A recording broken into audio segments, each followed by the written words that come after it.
ሰላም የፋሪስ ቤተሰቦች እንዴት ናችሁ? አሁን ደግሞ መጣሁ እንግዶቻችን ላስተዋወቃችሁ። እግዚአብሔር ይመስገን ቃቁና ባቢ ከኛ ጋር ይሆናሉ። የቤተሰብ ታይም ይኖራል፣ ምክር፣ እግዚአብሔር ቃል፣ እንደገናም አልፎ ደግሞ ፓስተር ዮናስ እግዚአብሔር ይመስገን እግዚአብሔርን ቃል ያስተምረን ከዱባይ ድረስ ይመጣል።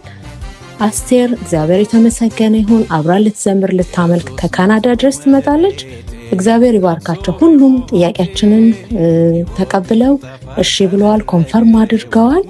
አሁን ደግሞ የእናንተን ኮንፈርሜሽን እንጠብቃለን። ትኬታችሁን በመግዛት አብራችሁን እንድትሆኑና ኮንፈርም እንድታረጉን በጌታ ፍቅር እንጠይቃችኋለን። ተባረኩ። ባይ